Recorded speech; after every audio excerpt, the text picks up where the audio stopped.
Bonjour à tous, moi je suis le docteur Fouché, je suis médecin anesthésiste réanimateur.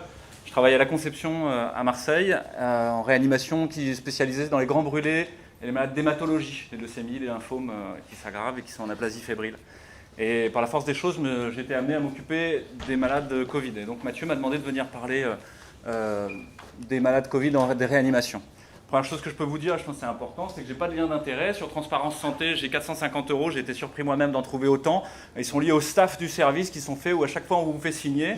Donc là j'ai été éclairé par Dominique Maraninki sur le vrai visage des laboratoires. Ça m'a permis d'arrêter ça une bonne fois pour toutes. Ma porte est fermée au laboratoire et définitivement.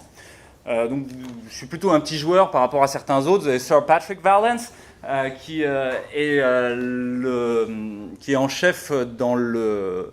Comment ça s'appelle dans le groupe de réflexion scientifique du Royaume-Uni, et qui a 600 000 € de conflit d'intérêt avec GlaxoSmithKline. Il a des actions, et entre 2012 et 2018, il a touché 5 millions de livres sterling de conflit d'intérêt. Mais le gouvernement anglais dit que ça va, il n'y a pas de problème avec les vaccins. Et puis j'en profite pour vous remercier tous, parce qu'en fait, vu de la conception, vous avez fait un travail absolument incroyable et vous continuez à le faire. Et donc vraiment, j'ai juste mes remerciements à vous donner et mon admiration en fait pour tout ce que vous avez accompli, que vous accomplissez encore.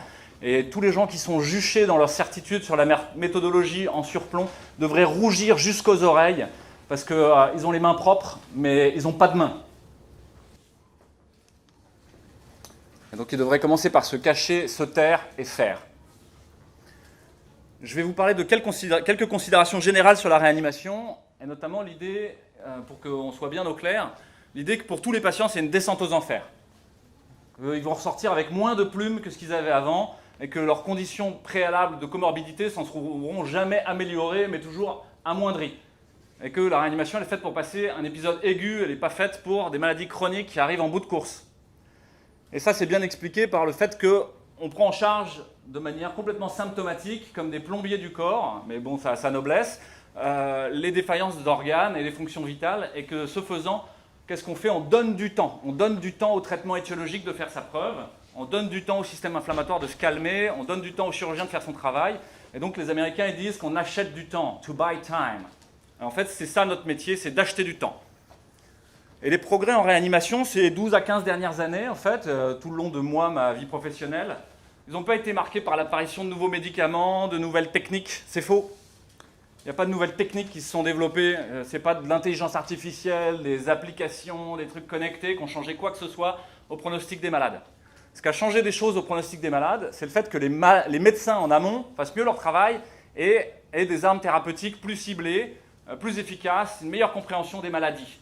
Fait qu'on ne voit plus arriver certains malades en réanimation parce qu'ils sont mieux pris en charge en amont. C'est vrai pour les cancers, c'est vrai pour les leucémies, c'est vrai pour les lymphomes, c'est vrai pour les maladies infectieuses. C'est vrai pour les maladies auto-immunes et les traitements immunomodulateurs qui sont entrepris dans les maladies de système. Et donc on ne voit plus arriver des lupus au stade de poumon lupique, etc. Non, c'est pas... Voilà. L'autre chose qui a participé au progrès de la réanimation, c'est de mieux travailler justement ensemble, la coordination de ces médecins de la réanimation et de la post-réanimation.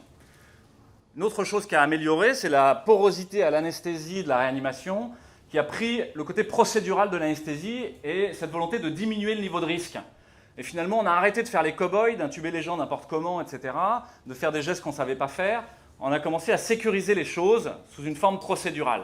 Et ça a diminué le niveau d'iatrogénie de manière majeure. Et c'est une des clés de l'amélioration pronostique en réanimation, c'est d'avoir diminué le niveau d'invasivité et diminué le niveau d'iatrogénie.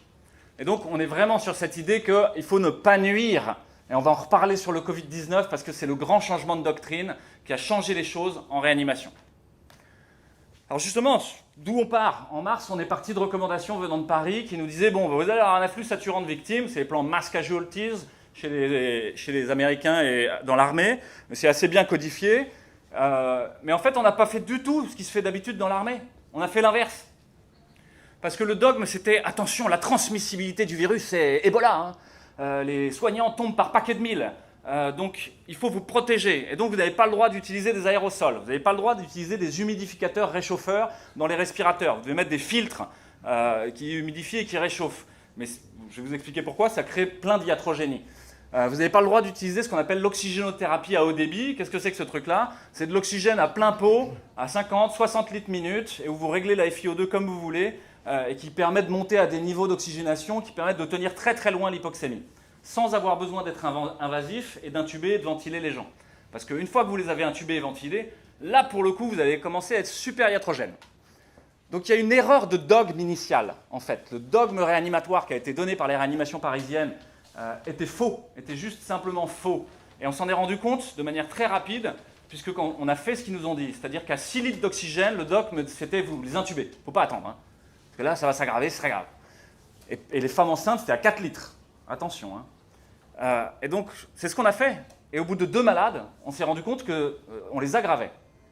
Pour plein de raisons sur lesquelles on va revenir un petit peu sur la physiopathologie de la maladie, ou en tout cas ce qu'on essaye d'en comprendre au lit du malade, mais pour plein de raisons, on les aggravait, et surtout, on était dans une logique de gestion de flux qui était complètement stupide, puisqu'une fois que vous avez intubé quelqu'un, en gros, vous allez le garder entre 3 et 6 semaines, intubé, ventilé. Si vous avez une courbe épidémique qui monte de manière exponentielle sur 3 semaines, vous imaginez que la personne de 85 ans, la plus fragile que vous avez pris au début pour remplir votre réa-Covid, et voilà, avoir l'air de servir à quelque chose, alors que vous étiez vide depuis 2 semaines, eh ben, elle va rester, et qu'au moment où vous serez à la 3e semaine d'épidémie, ben, vous aurez votre réa rempli, et vous ne pourrez pas prendre quelqu'un de 65 ans qui a un Covid.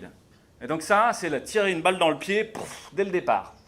Donc comment est-ce qu'on a corrigé le tir? En fait, on a discuté avec les gens d'Italie, on s'est appelé en fait, entre réanimateurs, le réseau des réanimateurs en fait, est très très dense en termes de communication. On n'est pas d'accord sur plein de choses, on se crêpe le chignon sur plein de choses, mais au moins on se parle.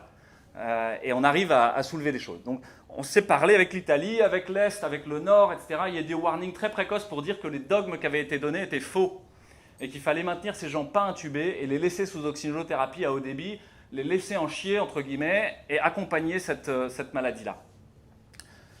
Et donc c'est la circulation de l'information. Et on va y revenir sur la dernière diapo qui sera sur l'épistémologie épidémique. C'est l'idée que c'est au lit du malade que ça se passe l'information, et qu'elle remonte et qu'elle s'échange. Ce n'est pas à Paris dans des bureaux. Donc attention au dogme, il est question de ne pas le respecter. Une autre chose dont je veux vous parler, c'est l'idée de la réa en tension. La réa était clairement en tension, presque au bord de la rupture en mars, puisqu'effectivement, on a quasiment doublé le parc de lits installés de réanimation. On est aux alentours de 5000 lits en France en réanimation, je ne vous parle pas de soins continus, soins intensifs, etc. Et on a augmenté de 4600 lits à peu près le nombre de lits pendant cette période-là. Donc on a doublé la capacité de manière très rapide. Et là, on peut saluer la réactivité, on a réussi à le faire. Mais à un prix très très lourd, qui a été d'arrêter toute la vie. Et là, on a vraiment besoin de peser la balance bénéfice-risque de ce qu'on fait, parce que ce n'est pas comme ça qu'on fait dans les plans Mascal. Dans les plans Mascal, on ne dit pas on va s'acharner sur celui qui est très très grave. On fait du triage. Le triage, les gens le découvrent peut-être, mais en fait c'est la réalité de la réanimation chaque jour, c'est que la réanimation est en tension en permanence. Elle est en permanence parce que vous êtes coté à la T2A, parce qu'il faut que vous fassiez plus d'actes pour moins cher, et que donc votre réa doit être remplie de toute manière en permanence. Parce que si elle est vide, on vous explique qu'on va vous retirer du personnel. Donc le principe, c'est d'avoir dans votre main, quand vous êtes clinicien, des cartes que vous pouvez jeter de temps en temps. Quelqu'un qui est en post-op et que vous pouvez faire sortir peut-être un jour plus vite que prévu, etc. Et qu'en fait, vous allez passer votre temps à être plein, mais à prendre des patients. Donc on est toujours dans cette situation-là, mais effectivement, cette situation-là, elle n'est pas résiliente, elle n'est pas du tout capable de s'adapter à un choc extérieur. Et là, il y a eu un très gros choc. Et ça a traumatisé une partie de mes collègues. Et donc, ils n'ont pas envie que ça se repasse. Mais la réalité, aujourd'hui, c'est qu'on n'est pas du tout en tension comme ça. Ça n'a rien à voir en termes d'ordre de grandeur. Ici, l'évolution du solde de patients en réanimation quotidien. Vous voyez ce qui se passe en mars et vous voyez ce qui se passe maintenant. Ça n'a juste rien à voir. Vous avez ici sur PACA, ça c'était toute la France. Ça c'est sur PACA, ce qui se passe, c'est de ce matin. C'est-à-dire qu'en gros, vous avez 500 lits de réanimation sur PACA et vous en avez 160 occupés, à peu près, par des patients Covid. La moitié qui sont ventilés, la moitié qui ne sont pas ventilés. Ventilés de manière invasive, j'entends, hein, c'est-à-dire avec un tube dans la gorge. Et en gros, vous êtes parti pour plusieurs semaines. Et le nombre de morts, c'est le bleu qui augmente doucement, là. On est à 59 morts depuis le 19 juillet. Et tout va bien. Respirez un grand coup, tout va bien. Donc la réalité, c'est qu'on fait peser à la société civile l'incapacité du système à être plastique, à s'adapter simplement et à gérer des flux. des flux entrants et des flux sortants. Comment vous gérez une bouteille qui se remplit trop vite et qui ne se vide pas assez vite? Vous augmentez sa vidange. Ça veut dire quoi? Ça veut dire que les gens, vous les extubez avec une FiO2 à 60%, vous leur remettez un OptiFlow et vous coupez l'herbe sous le pied. Et puis vous allez les faire sortir à 8 litres d'oxygène parce que vous savez qu'ils sont dans une courbe où ils vont de mieux en mieux. La CRP est en train de baisser, la ferritine est en train de baisser, la phopénie est en train de s'amender, etc. Ils ont plus de virus. Ok, ils vont guérir, c'est sûr et certain. Eh bien, ok, vous allez laisser sortir à 8 litres d'oxygène en service et ce sera très bien. Mais ça veut dire que vous avez pensé un post-réa qui vous vidange les lits de réanimation et vous permet de prendre d'autres gens. En amont, voilà, il y a tellement à en dire en amont. Mais en amont, c'est pas un problème de il faut fermer les restaurants, c'est pas vrai. Qui démontrera que fermer les restaurants diminue le R0 et diminue la tension sur la réanimation? Je relirai son étude avec une grande attention, hein, je vous assure. La réalité, c'est que non, pas du tout. Qu'est-ce qu'il faut faire? Il faut laisser les médecins prescrire et prescrire quelque chose de cost-effective. Vous sacrifiez l'économie d'un côté dans un premier choix de politique sanitaire, ou alors vous les laissez prescrire ce qu'ils veulent, qui coûte pas cher, qui n'est pas très toxique et qui peut-être peut rapporter gros. Je veux dire, quelqu'un de pragmatique, il n'a pas une hésitation, une seconde. Il laisse faire ça. Vous utilisez la médecine de ville. C'est une maladie qui, pour beaucoup, est ambulatoire actuellement. Et vous n'avez pas besoin de surcharger l'hôpital public pour ça. Vous utilisez le privé. Dans plein d'endroits, le privé n'a pas été utilisé. C'est pas vrai à Marseille, mais à d'autres endroits, il n'a pas du tout été utilisé. Vous utilisez les réseaux de soins en ville. Les gens peuvent tout à fait rester avec 3 litres d'oxygène, des anticoagulants, des antiviraux et des corticoïdes à la maison. Ce n'est pas quelque chose de compliqué à prescrire ni à administrer. Et vous utilisez l'hospitalisation à domicile. Ça a été très insuffisamment fait. Et puis ensuite, vous communiquez tous les jours avec les médecins des services. C'est ce qui se passe, ce qu'on a fait à la conception. On s'est assis au bord de la table tous les jours à 12h30, on a discuté de tous les patients. Et on a fait du triage. Ça veut dire quoi? C'est-à-dire que d'emblée, dès le début, avant même que ça commence, on a dit les gens de plus de 80 ans, grabataires, en EHPAD, avec des polypathologies, avec un cancer métastatique, ils sont sous le dessous de la pile. Ça ne veut pas dire qu'il ne faut pas les soigner. Ça ne veut pas dire qu'il faut les abandonner et aller les laisser mourir en EHPAD. Ça veut dire que vous les soignez, mais la réanimation pour eux, ce n'est pas quelque chose qui va leur profiter. Parce qu'une descente aux enfers à cet âge-là, ils en sortiront pas du tout indemnes. Et donc, vous les soignez en service, ils sont sous le dessous de la pile, et globalement, ça se passe bien. Et si vous laissez tous ces gens avec beaucoup d'oxygène, et plus loin que 6 litres, parce que là-dedans, si vous les laissez sous 15 litres d'oxygène, il y en a 50% ou 70% qui vont évoluer de manière favorable au bout de 5-6 jours, et qui en fait vont diminuer leur oxygène et s'améliorer. Et puis il y en a 30% que vous allez prendre en réa, et eux, vous allez leur mettre de l'OptiFlow, c'est-à-dire du haut débit. Et pareil, entre 8 et 10 jours, entre 8 et 12 jours à peu près, vous avez 70% qui vont s'améliorer. 50% maintenant dans ce deuxième acte. Et qui vont ressortir en service. Et à la fin, vous n'aurez que 50% de 50% qui sont vraiment intubés, ventilés et qui en boucan de volley. Et vous diminuez le flux entrant. Ça va? Ça, c'est juste les chiffres sur PACA pour que les gens se déstressent, quoi, hein. Tout va bien, les gars, tout va bien. On a eu 534 malades, on a 500 lits de réa à peu près sur PACA, hein. Et il y en a déjà 313 qui sont sortis vivants, et puis on a eu 59 décès. 59 décès, c'est à peu près 11% des hospitalisations en réanimation, on tourne entre 10 et 11%. Bon, bah voilà, ouais, il y a 10% de gens qui meurent. Pour nous, ça correspond à une maladie relativement bénigne en réanimation, hein. On a des maladies bien plus graves, hein, qui sont avec un taux de létalité qui n'a rien à voir, hein. Donc, tout va bien. C'est juste long à gérer, il faut être patient.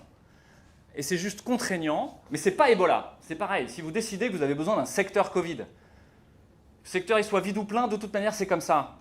En fait, c'est pas comme ça qu'ils font à Toulon actuellement. À Toulon, Covid vient parmi les lits de réanimation, et puis ils mettent un portique devant, et puis l'infirmière, elle met le matos. C'est pas Ebola, voilà, c'est comme ça, et ça se passe bien. Et donc quand ils ont un lit, ils prennent, quand ils n'en ont pas, ils n'ont pas, et voilà. Et puis s'ils doivent transférer, ils transfèrent, comme n'importe quel autre malade de réanimation. Donc l'idée de sanctuariser des lits Covid, c'est un truc un peu étrange, en fait. Dans lequel, vous le savez, il y a du conflit d'intérêts. C'est pareil, si vous marquez Covid sur la feuille, eh ben, vous touchez de l'argent. Alors, qui est là en ce moment en réanimation et qui était là le premier acte? Qui était là au premier acte chez nous? Des malades hypertendus, diabétiques, obèses, ok. Le classico, quoi. Le classico des fragiles de notre société, qui ne correspond pas au fait que c'est des gens qui vont super bien. Parce qu'on a l'impression que dire ça, en fait, les obèses, ce serait une dérive progressive de la normalité. Non, c'est pas vrai, c'est une maladie grave. C'est notre société est globalement de plus en plus malade. Et donc, il faut le dire, c'est une maladie très grave, en fait, que d'être obèse. Et donc, ça veut dire que ça se traite en amont. Et là, vous aurez moins de gens en réanimation pour Covid sur obésité. Donc, l'obèse hypertendu, diabétique, très bien. Et celui-là, il s'en sort assez bien. En général, il arrive vous le savez aussi bien que moi, sa phase virifère est terminée, il fait l'orage inflammatoire, et puis ça passe. Et puis globalement, il s'en tire plutôt bien. Et puis vous avez une autre frange de malades, qui nous étaient les immunodéprimés, notamment les greffés rénaux. Les greffés rénaux, ça c'était compliqué, parce qu'eux, ils restent virifères, et en même temps, ils ont l'orage inflammatoire. Et là, ils sont à 22 CT, 18 CT, ils restent comme ça pendant plusieurs semaines. Et en même temps, ils ont une CRP, une ferritine qui est au taquet, une lymphopénie très profonde, et j'ai l'impression que c'est cette phase de chevauchement des deux qui détermine le niveau pronostic. C'est ceux-là qui sont le plus graves, ceux qui restent avec les deux.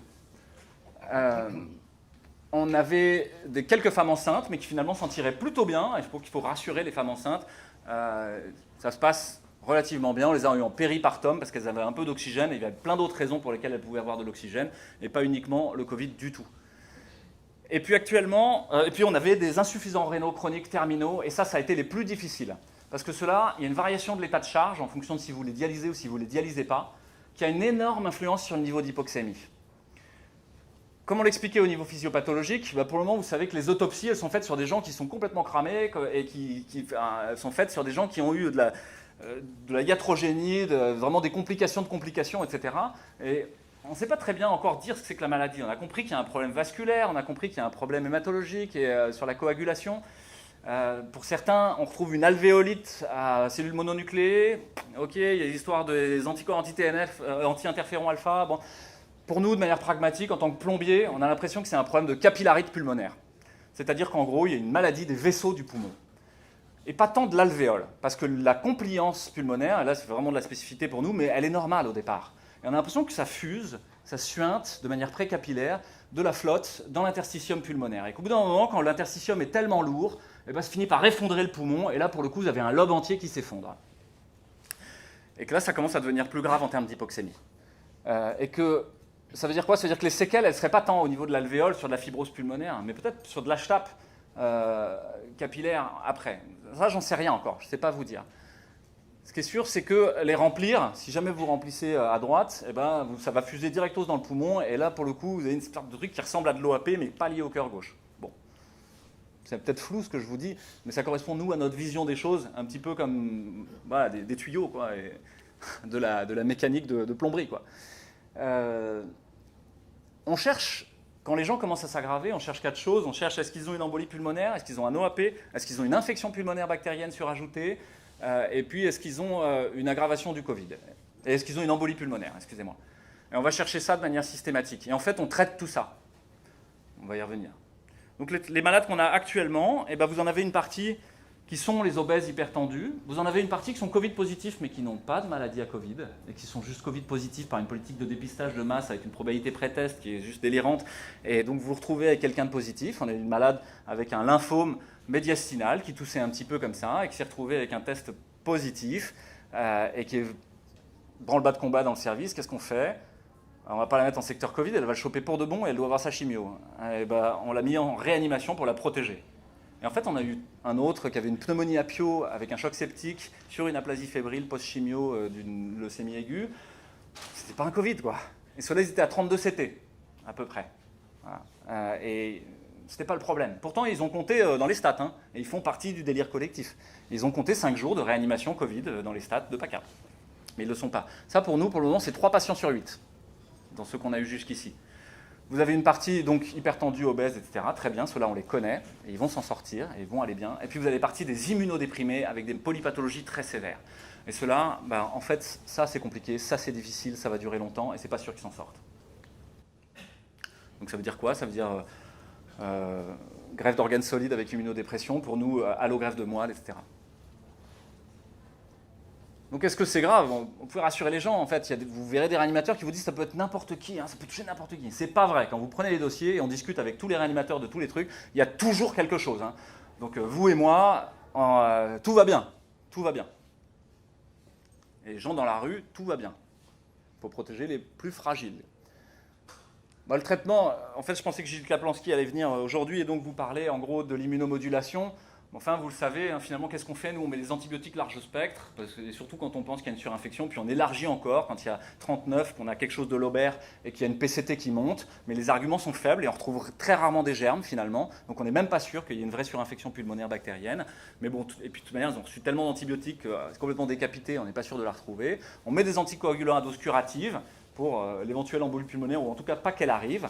Et puis on va regarder l'antithrombine 3, parce qu'on a l'impression que tous ces gens très inflammatoires, ils consomment leur antithrombine 3, et ils se mettent très très bas, et vous avez beau les anticoaguler, en fait ça ne marche pas.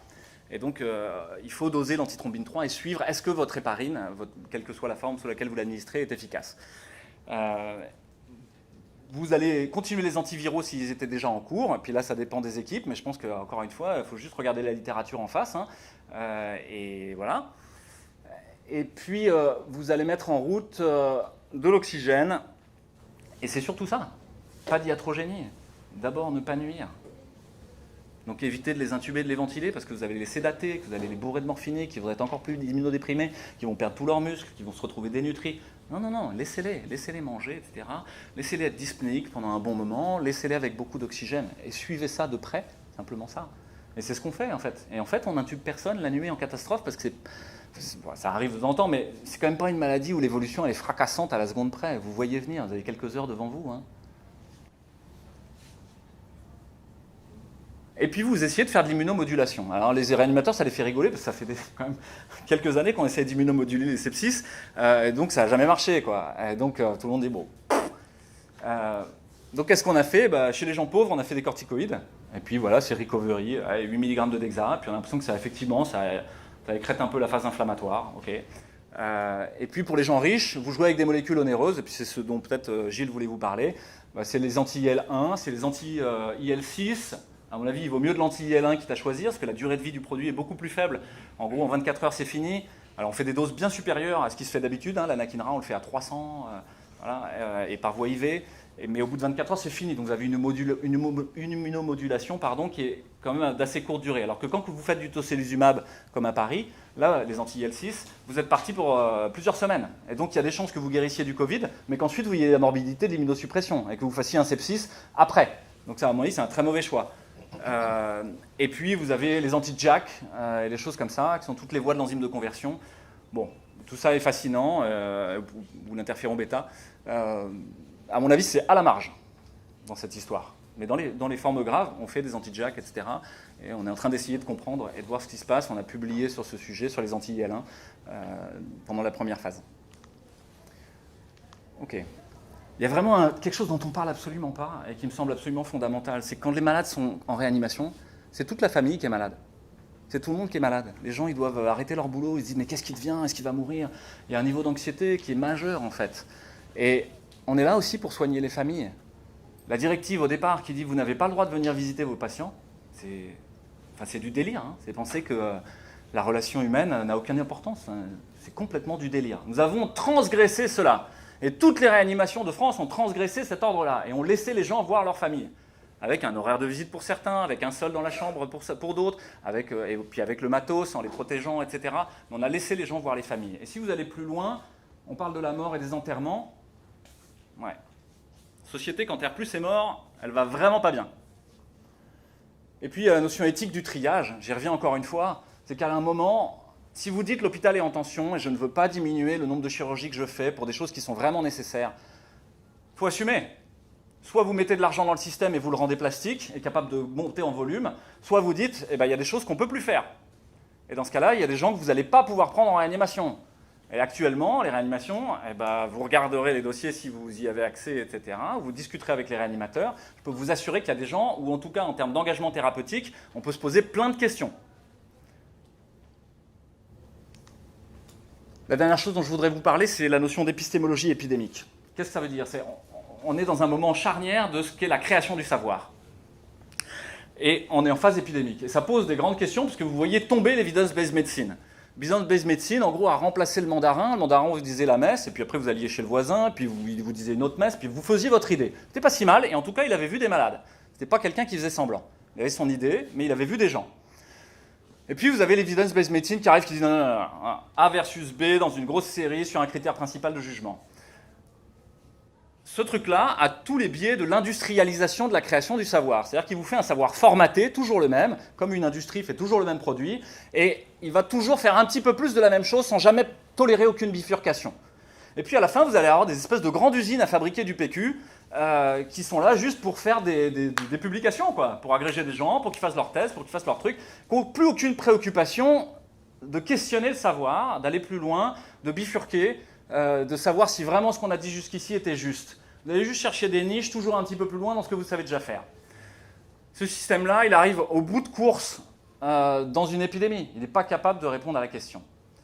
Et donc on prétend, et c'est arrivé avec Google Flu Trends en 2008 dans Science, vous vous souvenez, d'un coup, le big data nous dit, attention, moi, par la duplication numérique du monde, je suis capable d'avoir toutes les datas. Parce que dans votre poche, je suis capable d'avoir votre chaleur, votre hygrométrie, votre GPS, tout ce que vous voulez. Et je vais mettre ça dans un grand truc, et si j'ai un reflet du monde à un instant T, ça veut dire qu'à T+1, je vais pouvoir dire comment ça se passe. Ça, c'est Waze. Waze vous pilote. Et par un traitement algorithmique de la data, je vais pouvoir dire ce qu'il faut faire. Et je vais vous déposséder de votre capacité herméneutique sur le réel. Herméneutique, ça veut dire capacité à interpréter les signes du réel. C'est-à-dire à vous dire ce que vous voyez. Non, maintenant c'est Waze qui dit mieux que vous par où vous devez passer. Maintenant, c'est du big data algorithmique gérant des courbes épidémiologiques qui vous disent mieux que vous ce qui se passe. C'est du délire. C'est d'autant plus du délire que ce traitement algorithmique de la data, géré par des grandes majors de l'industrie de la data, justement, qui se trouve être en plus monétarisé au plus haut niveau dans le monde actuellement, en fait, ont un pouvoir prescriptif sur le réel. Si Waze dit à tout le monde vous passez par là, il y aura un embouteillage. Donc ils font le monde tel qu'ils ont décidé qu'il serait. Ça va pas et ça va d'autres. Et c'est pas vrai, c'est juste pas vrai. La réalité, ce n'est pas ce que vous disent les médias. Et donc, c'est-à-dire qu'il faut éteindre la télé. Vous savez qu'à l'AP, dans les lits des malades, il y a 3 chaînes gratuites. Il y a APHM TV, qui est-ce qui a envie de regarder des gens se faire charcuter quand il vient d'avoir une chirurgie.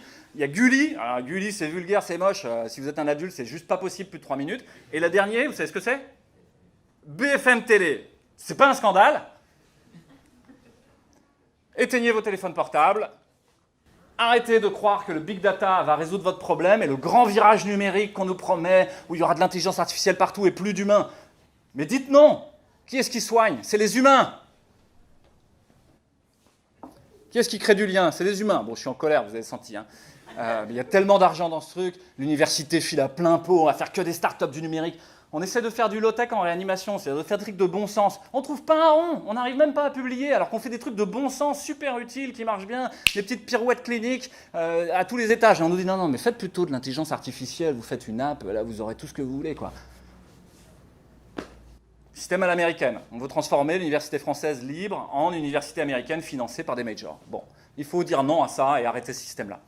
Donc finalement, l'épistémologie épidémique, elle se fait là. Elle se fait par les cliniciens, elle se fait par les vrais gens, et les vrais gens qui se parlent, qui se mettent en réseau. Et c'est ça la force aujourd'hui, c'est qu'on est en réseau. Vous avez plus appris par des tutos sur YouTube que par de l'evidence-based medicine sur cette épidémie. Ça, c'est un changement majeur. Merci à tous.